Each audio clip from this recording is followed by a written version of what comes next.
thank you all for joining. So let's take a moment to settle our motivation.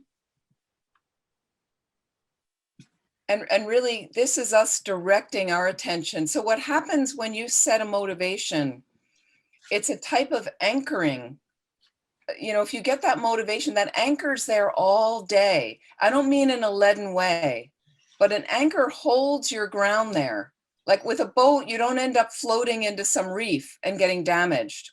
If you've ever spent time on boats, right? So that anchor is there. And what happens is we are the boat, and you know how distracting life is, right? So you're off, suddenly you're all the way over here, but then, you know, the motivation kind of keeps you tethered in a way to the right attitude to have about everything that you're experiencing. So just think for a moment, your purpose for being here and showing up for this class, all this whole month of April, and what you're hoping to get out of it, what you wanted to get out of it, what you want to hear today, because it's our last session of this particular topic. And this is you driving your attention. With social media and our technology, it pulls our attention where we want it to go, right?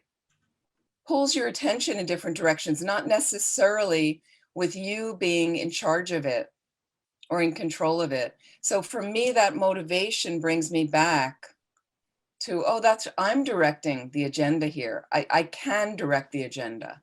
So that's what that motivation is. So take a moment, just close your eyes for a minute and bring that gaze inward.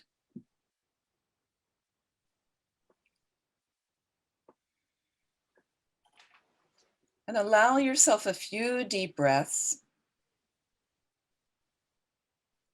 As you notice any tension you're storing in your body right now that you're holding, and use that exhalation to release that tension little by little. And really with the inhalation, bringing in space, whatever positive thought you'd like to have. And here's a real simple antidote with negative emotions. Really simple way to counter anxiety and depression is we inhale something positive. You can even name it and say it inside to yourself. I can inhale joy. Really breathe it in. Feel it soaking through the bones, moving through all the systems, and I'm exhaling sadness.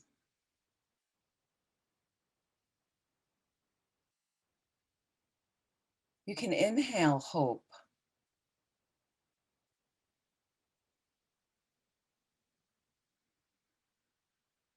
Exhaling depression.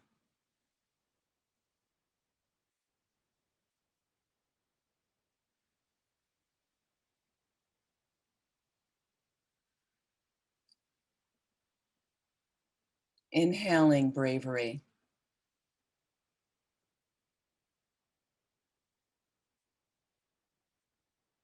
Exhaling fear.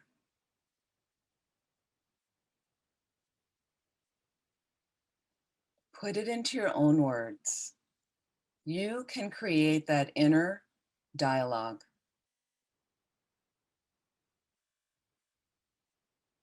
What positive quality would you like to bring into your mind? Breathe it in. And what aspect, something you don't need anymore, something that doesn't benefit you, release it and exhale it and let it go.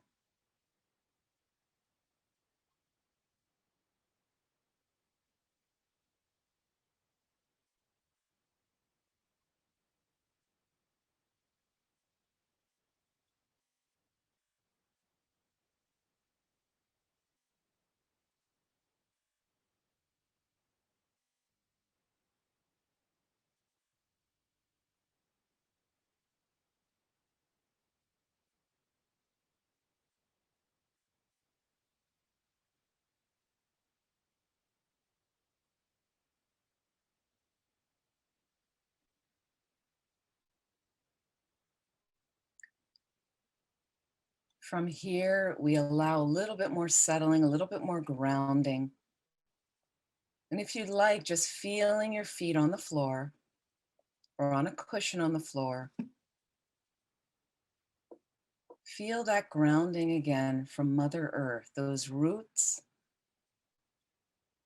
You are the tree, spreading your branches now. It's springtime. You're sprouting your leaves of life. And we have that beautiful, delicious support from Mother Earth.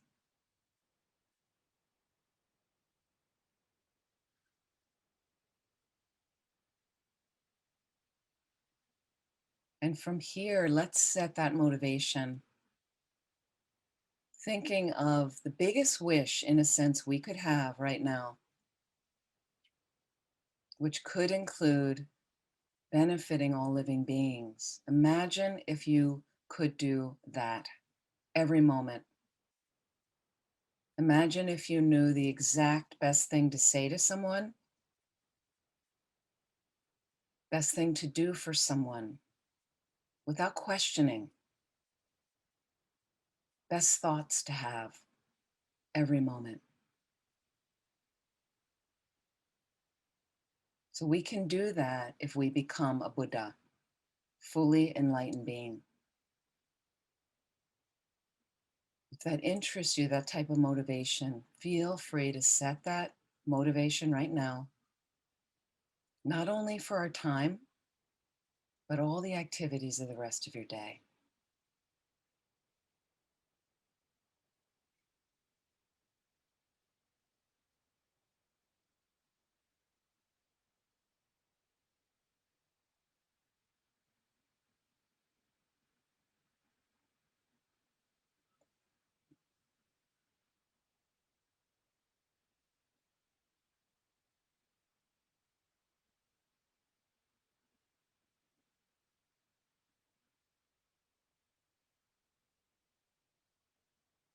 So please relax.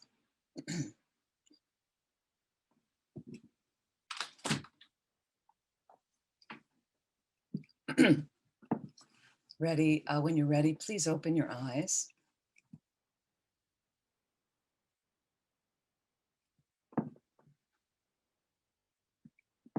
I just want to check in as we begin, if there's any questions so far, the 4 weeks we've had, and we were talking quite a bit last week about anxiety, how to counter anxiety.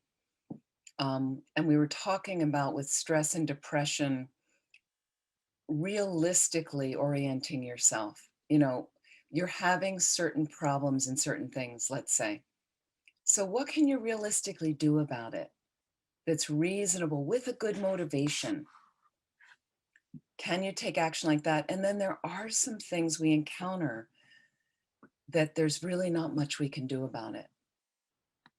Really, so can I let it go? Can I just accept that, I just had an interesting conversation with a friend, and we're kind of involved with the center, and and there's some frustrations and things have been dragging along, and there's things that she was starting to say that she's like this and she doesn't do these things well. And I've known her so well, I just said, but I just focus on your qualities because, when you're friends for a long time, there's certain things we accept about each other. So are there things you're not accepting about yourself? And then as a result, it gets mirrored in someone external from you. And then you find you bump up against them and you're struggling with them when they're simply mirroring back a quality of yourself you're not comfortable with, an aspect of yourself. Can you learn to accept that aspect? Not meaning that you leave it. If it's something that needs changing up, you're going to work to try to shift it into a positive realm. But to some degree, there's a level we can accept without beating ourselves up, because we did talk about that as well. So any comments on that? Anybody would like to, any questions related to that from last week? Julie? Yeah, I just had a comment that we had talked last week about kind of just noticing the stories we tell ourselves. And I just found that really helpful this week. When I was thinking anxious thoughts, to just step back and go like, oh, there you go, worrying about that again, was just really helpful. So I just wanted to mention that. It was Thank helpful. you. Thank you for doing that. Thank Yeah. you for catching your mind. And are you scheduling a time to worry during the week? I haven't done that, no, Right. but that's a good idea. I mean, it's interesting how it does work. Like all the worry, every time I worry, Thursday at 4, that's my time. And then Thursday at 4 comes around, you might even have it on your calendar, and I would make a funny name for it. Yeah. I wouldn't say I would make a funny name like it's my, time to obsess or time to, time to eat Oreos, Yeah, right. and then you get to that time and you're like, why am I worried about that thing? Yeah. Why do I need, I'm not really worried about it right now. I Yeah. mean, occasionally the worry will come up and you go, oh, that's right. I have to, but usually you're just kind of like, I'm not really that concerned about it right now, but that's your worry time. That's the time you want to get it all in, Yeah. right? And set a time, 15 minutes, where you can just worry your mind out. But thank you for doing that, for catching your mind. Good thing. And one thing about what's reasonable, what can we, we all work, and I mean, some of us work, but like for me, one of the things today is when the wind gets like this, it gets worse every year, these windstorms, I notice. So when the wind's like this, the wind, nature has an energy. So like on a really hot day, people are a little bit more lethargic if they're outside. When it's really cold, there's more of a constrictive quality sometimes for people, and there's different things. And with the wind, I find it's so distracting for my mind. Like it takes my energy and it just turns everything around. So again, knowing this was happening, and I could see it starting this morning. It was recycling day and all the recycling bins were blowing down the street and it was just a mess outside. And so I had other things I was going to do, and I had these meetings, but I had a little space, and I went into the basement to make tsatsas, these images I'm making, because the basement's shielded from the wind. And I just went, I need a couple hours down. I need to get out of the wind. I need to be in a space that's contained. And I just had quite a session down there. And that was helpful to kind of not be conscious. There's no real windows down there. There's no, so again, protect yourself. I needed a little guarding today, a little bit of that. I just tallied my tsatsa count. I've now crossed the line, crossed the 180,000 line. So that was exciting, getting closer to 200,000. So, but again, just do something like that where you realize, if you're visiting people, there's certain people you're going to see. It's going to be challenging with one of them. Or something, find a way to just stop in for an hour instead of having the whole afternoon, or you drive with someone and then you're stuck there. Sometimes I brought my own car because I went, well, I know I'm going to need an escape hatch with these people. So that way I can just leave, nicely, it's at an appropriate time. So again, do some realistic things that are compassionate for yourself. So here's another little meditation we're going to do right now, because I know it might have been Brian, I can't remember, that brought up beating themselves up. And so I want to bring in this self-compassion exercise, from most of it from Kristen Neff. Okay. And we're just going to do this brief meditation. How would you, about treating yourself like a friend? Treating yourself like a friend. I don't think we're great at this, so we need to practice. We need to practice. Let me just find my notes here.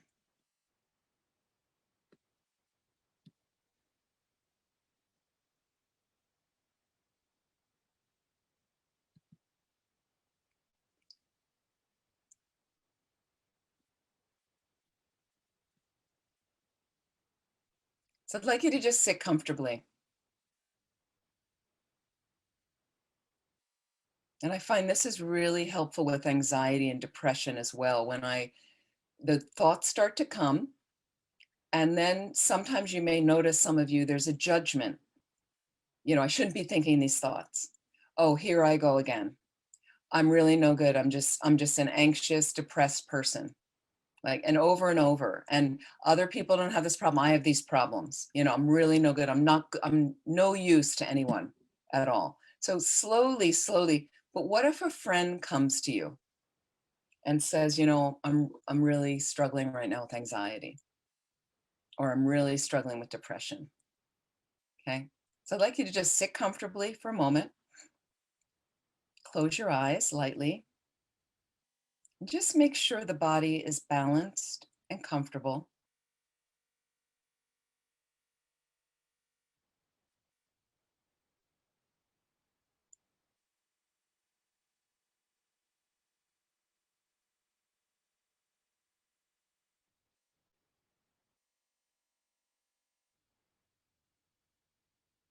And I'd like you to reflect on a time when a close friend came to you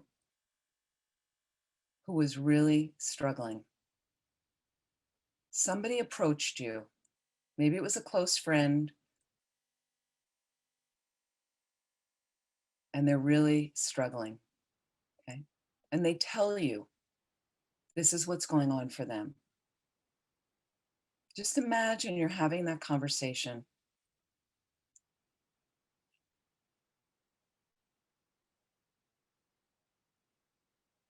Just take yourself through as if it's a little recording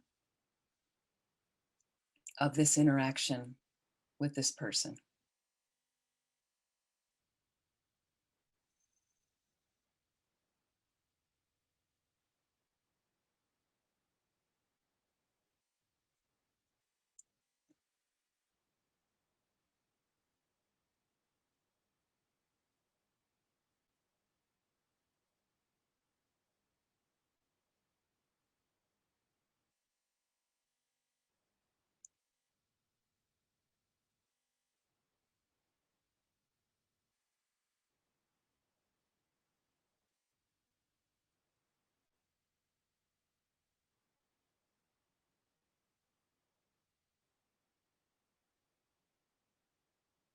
And notice the way you respond to your friend.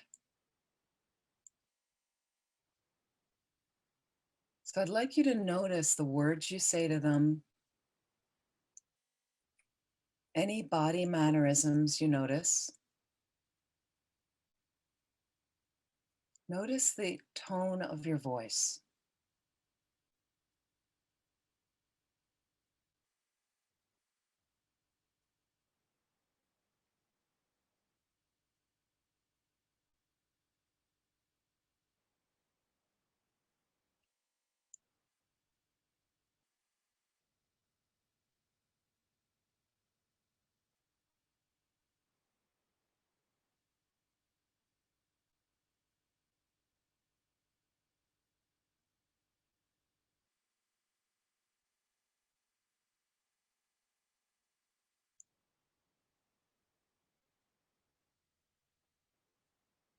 So you can just push the stop button on that little video you were running.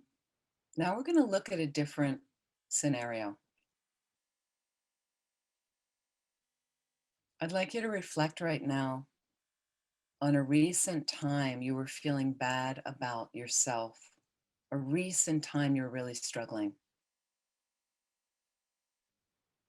Just put yourself back in that scenario. Just notice, as if you push the button on the recording, it's playing. Notice how you respond to yourself in this situation. And again, notice the inner monologue or dialogue, what words you may choose to use. Is there a tone associated with it?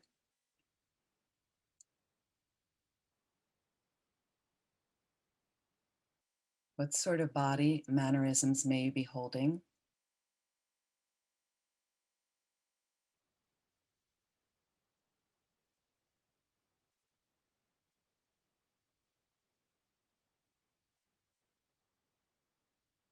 No judgment is needed here. You're simply observing.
Now push the stop button. I'd like you to just observe, was there any difference from scenario 1 to scenario 2?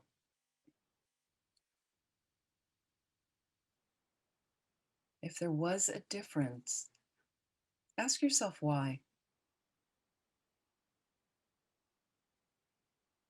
So explore for a moment what factors, what fears may come into play that lead you to treat yourself and others differently. Just explore, and if you want to jot anything down, feel free. So again, what factors or fears come into play that lead you to treat yourself and others differently?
Now, I'd like you to explore, how do you think things might change if you responded to yourself in the same way you typically respond to a close friend who's struggling? What if you could respond to yourself in the same way when you're struggling? What might change for you if that's the case?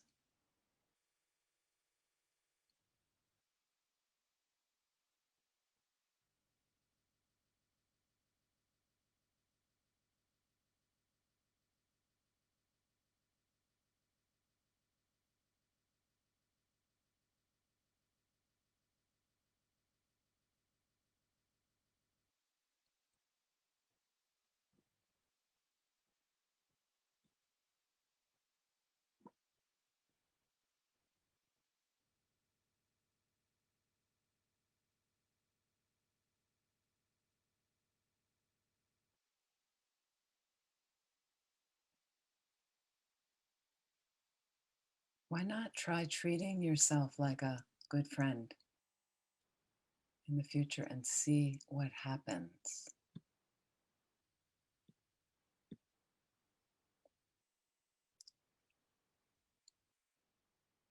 Please relax. When you're ready, slowly open your eyes.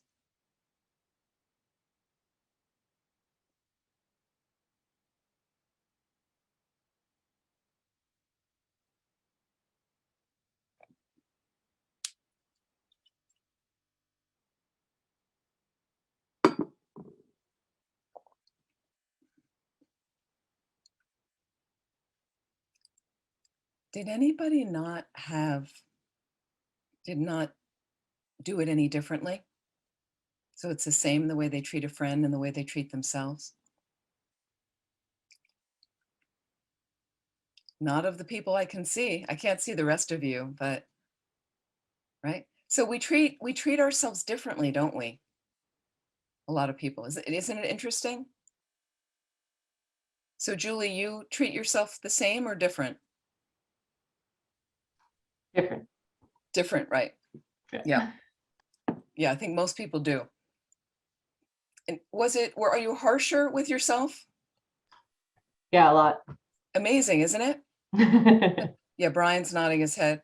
I mean, so the thing is, you want to notice that a lot of meditation for me is getting to be your own best friend. I know that sounds like a cliche, but a lot of us are not friends with ourselves. And that's kind of the suffering of the planet when you're not comfortable with yourself. That's where delusion comes from. You're not comfortable. So we have to start getting comfortable, and you need to notice some of these basic things. Is when a friend comes to me, a loved one, somebody, whether you care about them or not, really, whether you're close with them or not, when somebody comes and they're struggling, I've been, even in the past, I was thinking some people that I found somewhat irritating or things, but when they come to you and they're struggling, immediately I'm like, oh my goodness, like, how can I help you? Or what, so kind and soft and wanting to listen, and then it's yourself, and it's a whole different story, isn't it? So there's the healing for us, is slowly you notice the harsh words, the tone, the grilling yourself, judging, getting down on yourself. And the beginning is just the awareness of that. You can't change it right away, but the beginning is waking up to, oh my goodness, look at what I'm doing to myself. I wouldn't treat anybody this way. So slowly, it can be weeks, months, years. You just begin to notice that inner voice that has no benefit. It's just an old habit. And you probably learned it from other people close to you, people that raised you, that had that same style of inner voice like that, right? If you come from the Catholic or Jewish tradition, which I do, God bless, okay, is all I can say, right? What's the joke that the Catholics and the Jews got together and founded a college, Our Lady of Perpetual Guilt, right? So again, but that drives people. And if you're raised by people who were raised by people who were raised by people, where guilt is, a major way of being on the planet, and they're never good enough, you put that into your genes. So now we're recreating a new neural pathways in the mind by saying, that doesn't really serve me anymore. It doesn't serve me to serve anyone else, by carting around guilt, which layers depression and anxiety, causes to feel guilty. And so I'm just going to become aware, and it could be years you're aware of the voices that are negative, and you kind of say, that's not really who I am at this point. I wouldn't treat a friend that way. Why am I, and you start to soften the voices just by recognizing them. You can kind of thank them for being there all these years and say, I'm kind of headed in this direction now. Thanks very much. I don't really need you anymore, because I really want to help beings, and this isn't really helpful anymore. So I'm okay to let you guys go. Let those voices pass away. And you can also experiment as if you're sitting on a park bench. Now it's spring, beautiful day.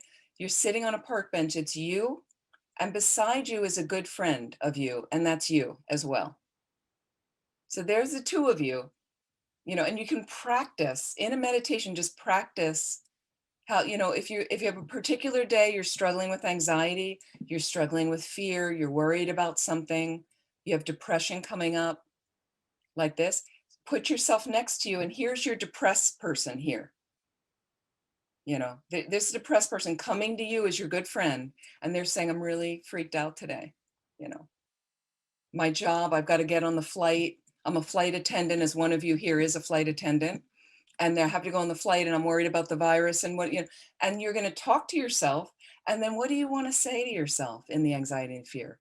Well, you know, you need to work. Can you call in sick and not go to work? No, I need to work. Okay, well, you know what? You're going to take all your precautions. Got your hand sanitizer. I got you a really cool mask. I got you a new mask, you know.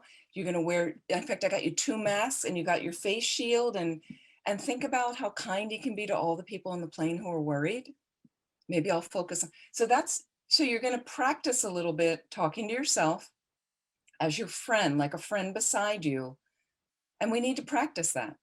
And eventually, when negative thoughts start to come up in your mind, you're not you're not laying or layering on yourself all this, you know, your crap. You shouldn't be thinking that. Buddhists don't think that.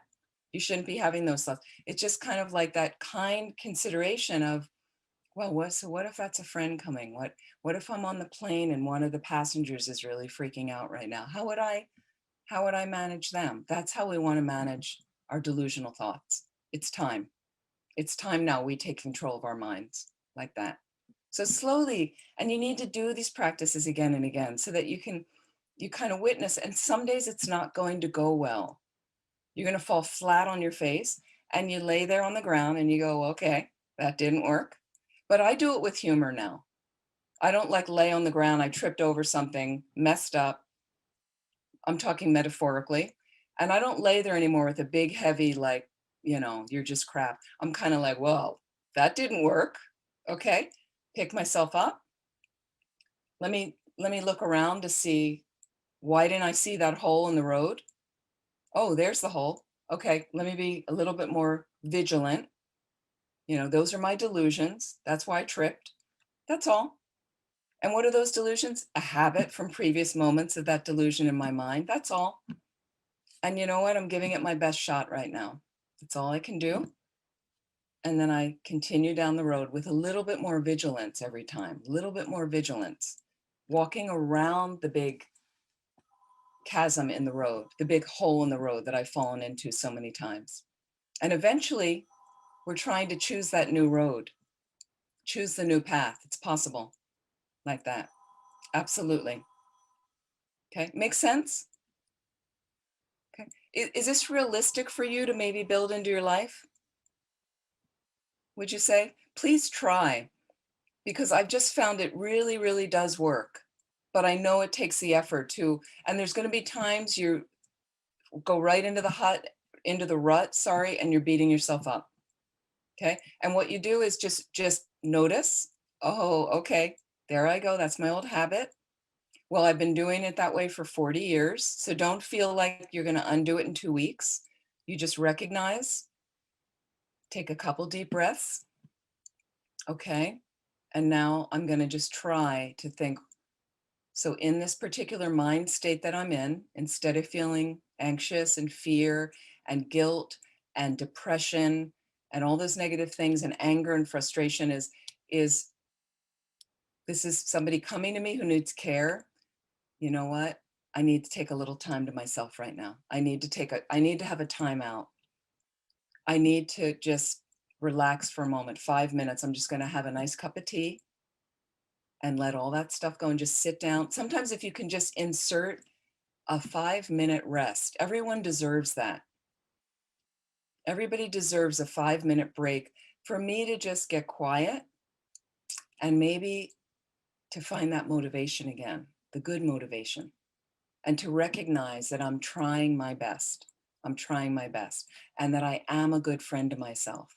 And that means I can speak to myself internally with kindness, compassion, a loving awareness. I deserve that. Everybody does. Are we going to make mistakes? Yep, because we're humans. And I accept that about myself more and more. So definitely those breaks are really, really helpful. And you deserve them as well. Don't just motor through the negativity. I can do it. Doesn't matter. Okay. You know, no, we want to take some time to pause, watch the mind, observe the mind, and then start practicing over and over the nice things you can say. Okay. I want to also, any questions about that? Everybody okay? It's really important. It's really important to start doing that. I want to talk about depression. I said I would talk about this today.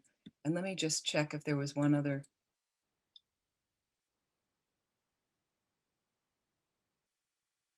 Yeah, and we were talking about analytically how a meditation practice serves you to deal with difficult people and as well as yourself. Because I mentioned coming back to my little meditation space I'd set up many years ago to deal with an intimidating coworker, and how on my cushion I would start to analyze what really happened at work, what he said, how he appeared to me.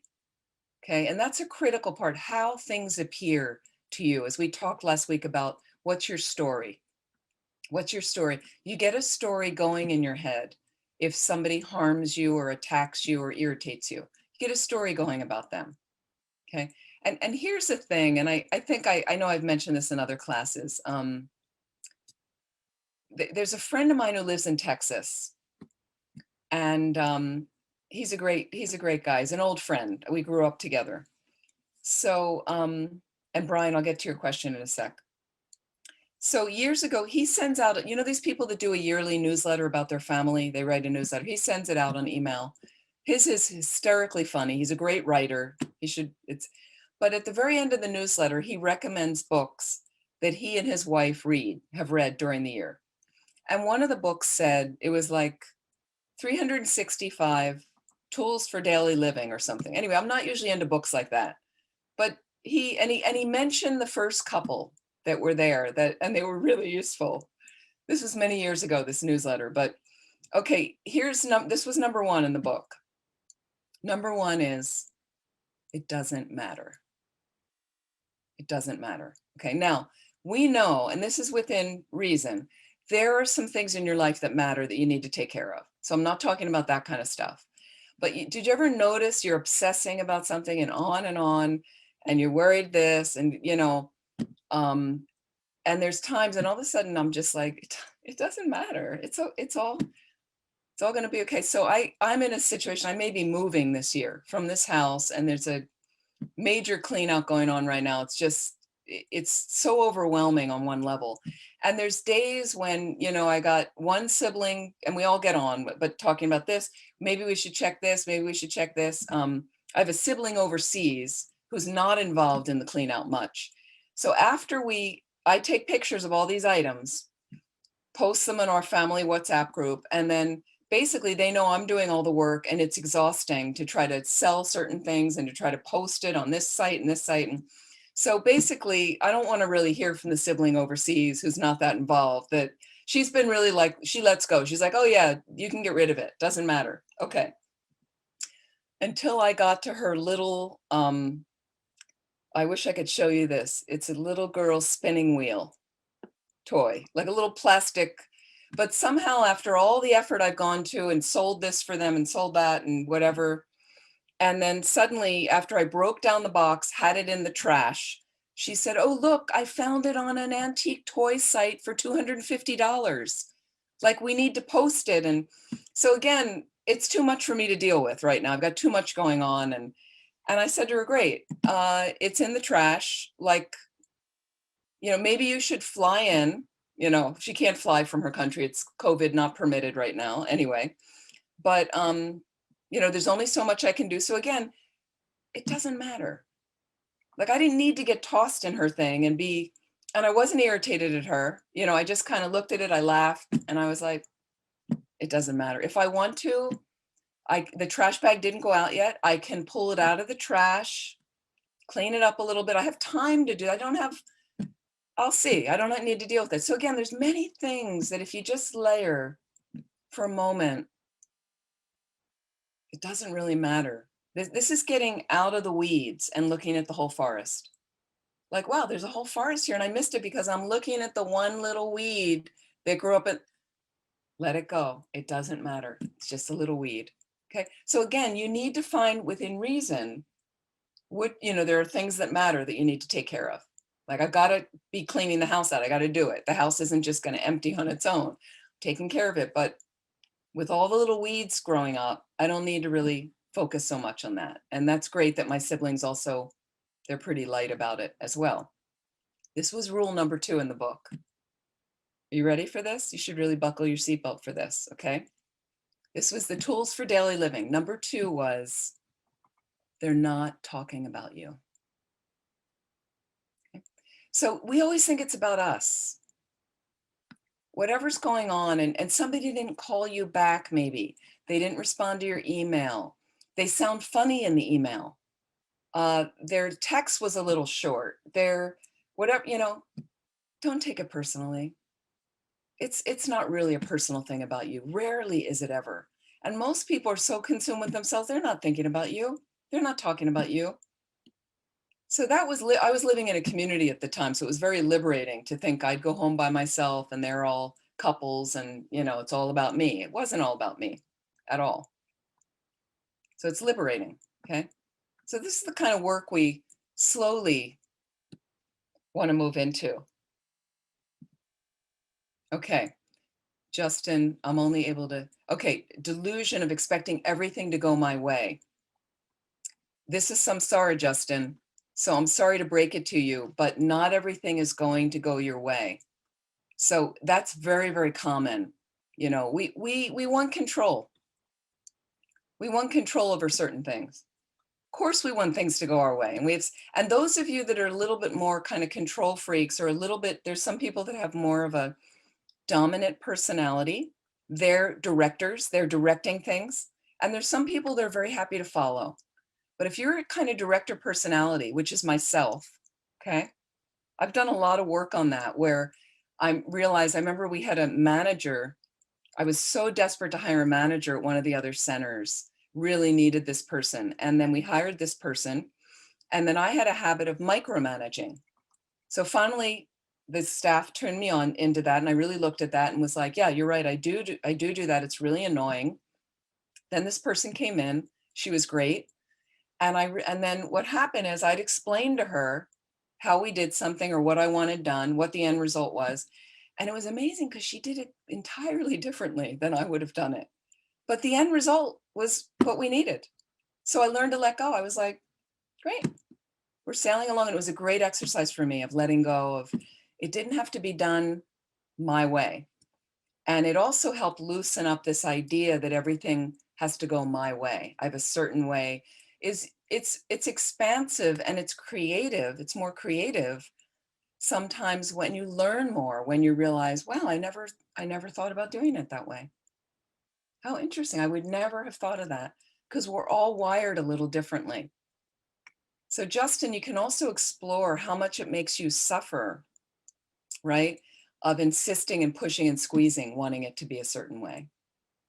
And just see occasionally at times, see if you can let go. I actually had visualizations years ago at one center of prying my fingers up from the agenda, like really letting go and just saying, let it fly. It'll be good enough. And if it's not good enough, if it's not working out, then because we were in a community, as a community, we're going to discuss that and see if we can improve on that. And that's the best you can do. That's the best you can do. But every time I had a tight thing, it's got to be this way. There was a lot of constriction for me, a lot of suffering. So it's one thing to direct a vision. Like you see the vision, you explain to people, you're in charge, if they put you in charge, and you're moving people in a certain way. But it's nice to be somewhat fluid in that and unflappable, because it also encourages other people's creativity and their participation like that. If they never have a voice and everything's got to be your way, then some people want to peel off after a while like that. Does that help, Justin? I'm not even sure where Justin is here for some reason. Are you on another page? I don't see Justin here. Anyway, okay, next question.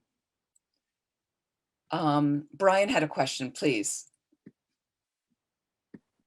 Hi, Venerable Amy.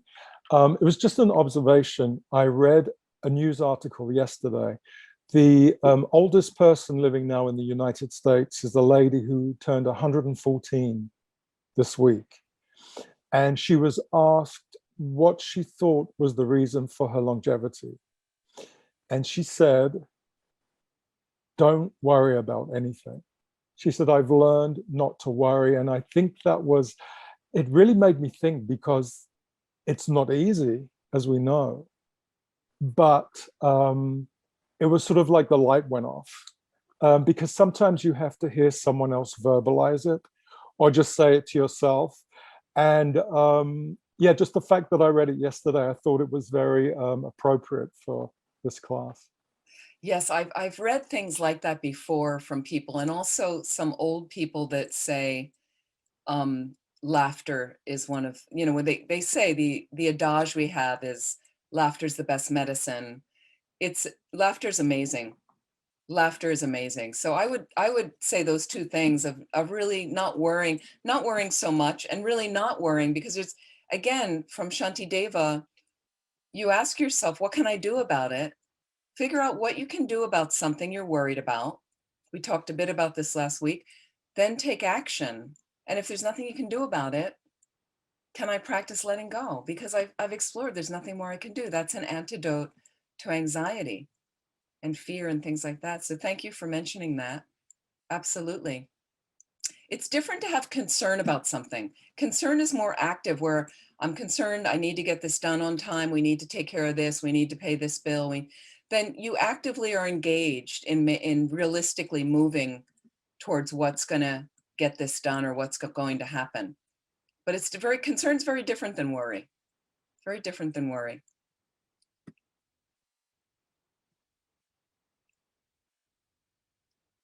Sorry, so that there is a Justin Conklin who's in the chat.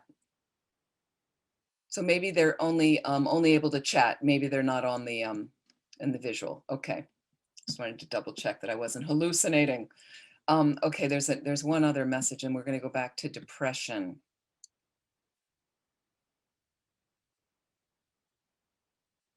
Okay, so that's an interesting one from Tracy in the chat. I imagine talking to my friend, and with your friend, did you notice you're truthful with them, but with yourself, you lie to yourself. So that's another thing we want to situate in a better way. Why are we lying to ourselves and being dishonest with ourselves? We do that sometimes. So that's another thing to notice. It's a great thing to notice, Tracy, is just realizing, like, I don't need to be dishonest with myself. I can just be reasonable with myself. The way, if I'm going to be honest with a friend, I want to be gently honest with myself as well. I deserve that. Lying is one of the negativities of speech, one of the 10 non-virtues. It's the heaviest one of speech, like that. Okay. I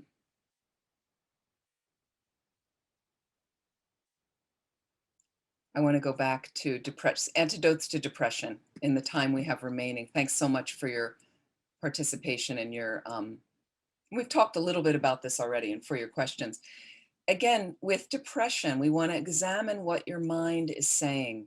This is all about observing the mind, looking at the mind gently. I'm just observing. I'm even watching a judgment. A judgment will come. It's okay. I'm just observing there. Oh, there goes a sweeping judgment. Just trying to get some control. Beginning of control is to just become aware of it. Just become aware. And why is the judgment there? Because I'm a judgmental person. I've done that a lot in the past, but I'm working on it now. Okay. So you want to examine what your mind is saying. Let's correct with depression what's not realistic.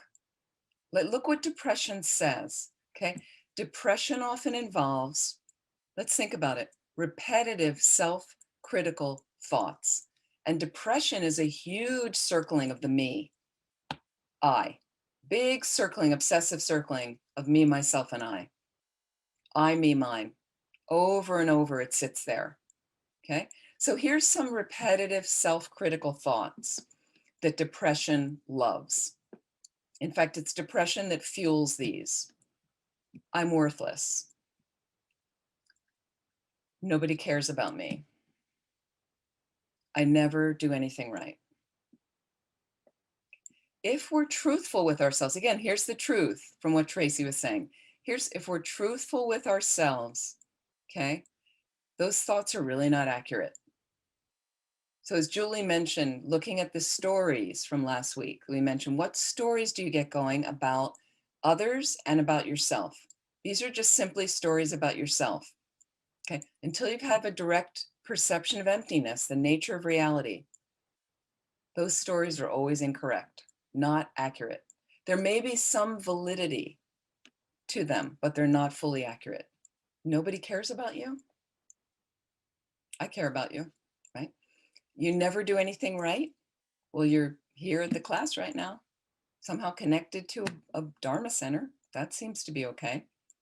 So again, being truthful with yourself, you want to realize these thoughts are mistaken. They're really not the full truth. It's simply a habit in my mind that I'm used to cycling through these thoughts. Okay. So you want to change the recording, change that inner monologue. Okay. Can you replace the thoughts with positive, realistic ones? I do have some good qualities. I made a mistake right now, but I do have some good qualities.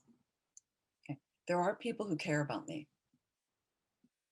I do some things well. I mess this up totally, but I do some things well. And then another part of this is, can we work to cultivate acceptance, love, and compassion for ourselves? It's a big one. It's a big one. Work on cultivating acceptance, loving kindness, compassion for ourselves, because I'm my best friend. And if I'm struggling, how am I going to treat that friend? And if I can treat myself as the friend first in a loving, accepting, compassionate way, that's what I'm going to exude to all others. That's what's going to start getting generated to others. Really works like that slowly. So for this motivation to want to benefit all living beings, that's why I need to start practicing with myself. And in that sense, His Holiness will say, then be selfish like that. Okay, so you're never losing the bigger motivation, never losing the bigger motivation. But we realize we have to do some work on ourselves, and that's okay. Okay, within balance, within balance. Now here's another antidote. Consciously bring to mind and feel joyful about the things you do have going for you. Instead of just sitting in all the, I could be like, oh my God, we'll never be able to clean the toys out. Like we're never gonna, it's gonna happen, because I look at all that we have done in the house. Oh my goodness. They just took away another curb this morning of recycling. Whole stretch on the curb, recycling, great. So we do have some good qualities. We need to give, again, equal airtime to those. We're not giving them enough airtime. I'm just focusing on all the things I do wrong. Like that. Really? So we definitely want to focus on that. Giving equal airtime. If you notice negative critical thought, okay, then your exercise is, I've got to have a good thought about myself. Keep a little tally. I had a negative critical thought. I got to have a good thought. Definitely going to counterbalance. Maybe you're going to start eventually 2 good thoughts for every negative critical thought you have about yourself. Sometimes we need practice like that, because there's usually 18 negative critical thoughts about ourselves if we can only get like a little half of a positive thing about ourselves. That's how it usually works for most people. So let's really rebalance that, right? And think about, I've got some good people around me. I know some good people. I have a good partner. In fact, because you're here in a Dharma class, you have acknowledged, maybe not fully yet, but you have the potential to change your mind into something glorious. Every single being here has that. The potential to change your mind into utter goodness. We all have that quality. That's fantastic. Whether you've really woken up to that yet, but you have that potential. That's exciting. Okay. And part of this potential is I can then become more living, more caring. I have an ability to help others more. In fact, I can become a Buddha. Every one of you can become a Buddha. Absolutely. That's amazing. That's actually amazing. You have that potential. You have that potential. So these are all different inner monologues you're having. Okay. Just think about the fact that you're alive, that you can walk. Okay. That you can see. Your eyes are functioning. Your ears are functioning. that you can speak, that you have somewhat good mental faculties. How can we not be happy to be alive? Just based on that alone, that I have food, shelter, and clothing. Unbelievable. Unbelievable. So how can we not want to celebrate that at least some part of the day? This is a counter to depression. Depression doesn't want you to acknowledge any of that. It's just woe is me all the time. You can't even, the really severe ones, you can't even get out of bed.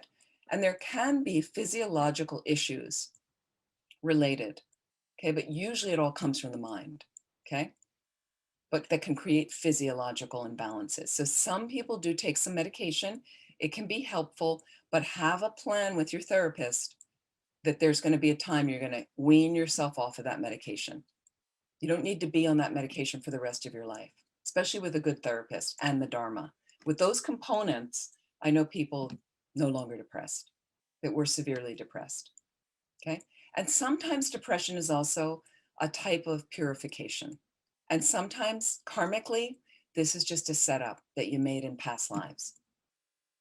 It's a setup, meaning I created whatever conditions that right now are ripening in me being really depressed in this life. Okay, but I'm acknowledging, and I don't have to be stuck in this. And there's a lot of positive things I can still do, and I can work on it through Dharma practice, purification practices, maybe with a therapist, right? And reviewing, and then rewriting the mind into a different way, okay?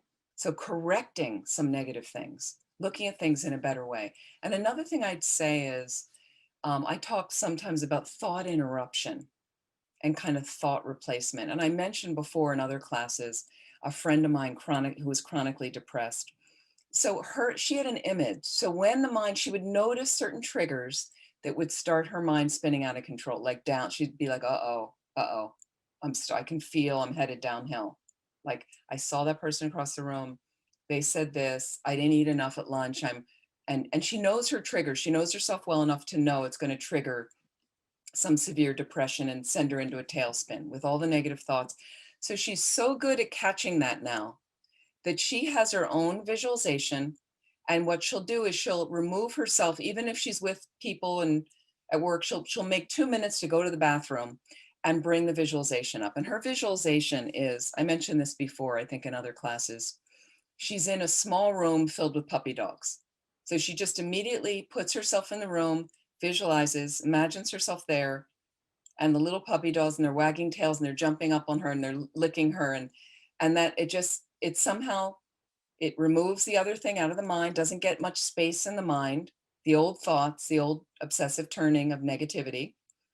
And she's like enjoying, and then she can reset her motivation and come out, take a couple deep breaths, and off she goes. She tries her best, right? Knowing the depression is right near the edges there, is right near her, but she's like, I'm not going to give it airtime. I'm not going to let it take over right now. So you can try some things like that as well. Consciously bringing to mind joyful things, happy moments in your life. This takes work when you're severely depressed, I know, because the mind's not used to thinking about those things. Depression doesn't want you to think about those things, keeps you from those things, again. And then if you have a serious problem, this is a little bit last week, we were talking with Sarah, if there's a serious problem that you're depressed about, okay, why not bring to mind some other people that had the same problem? It's not just me. I'm not alone in this problem, okay? In fact, their problem, now that I'm reviewing it, their problem is actually much worse. Much worse. And what I need to do right now is sort realistically what I can do about my problem. Like, what can I really do to change this problem? And if there's nothing I can do, I'm going to practice letting the problem go. Watch it, transform it into bubbles, and watch them float away into the air. Another direct antidote, I know we're out of time, is to meditate on precious human rebirth. We started doing that early in this class of gratitude, and even literally doing the meditations on precious human rebirth. You can learn how to do those. And think about samsara's nature. Samsara's nature is suffering. Samsara's nature is suffering. So as long as we're in samsara, there's going to be problems. So sometimes it's depression, sometimes it's anxiety. But the thing is, do know you can definitely get out of samsara. Can definitely get out of samsara. You can also, I find something really helpful. One last thing I'll say for depression is volunteer. Give of your time to somebody else who really needs it. Volunteer your time. You can donate money to an organization, but I prefer even, and you can even do contactless. I mentioned to people before in this that I drive diapers for a refugee organization in Philadelphia. Contactless. I drive to the office downtown, takes like 20 minutes. I call them, I've arrived, I open my trunk, they put the diapers in, and that's it. I have the address texted to me. I text the people, I'm coming. Some of them speak different languages, obviously, but we have a system that we worked out. And I go to their house, open the trunk, bring it, I leave it on the porch or the front step, ring the bell, we wave to each other, masks, and I deliver diapers. And then I delivered diapers for a while, and they graduated me to delivering Chromebooks. That was so exciting, right? There's nothing like handing off a new Chromebook to somebody that just slid out of West Africa, that kind of crawled out of some regime in West Africa that they were struggling, and to see their face light up. So there's many volunteer opportunities you can do. People do run phone banks for suicide hotlines. And I mean, it's endless, the volunteer opportunities. And even if it's an hour a month, an hour a week, you might have to get training. That's okay. You sign up, it takes a little effort, but once you're in a system, there's a community. We have certain Zoom meetings like once a month, and I see other people and we go, oh, and we kind of share our wins. Oh, I met this family, they were amazing. You know, it's very challenging in the pandemic, but it's happening. And then you just feel it lifts you out of your own me. It was me buying the flowers and helping the old woman who lived upstairs with her groceries. It was hard for me to stay depressed when I was helping somebody else.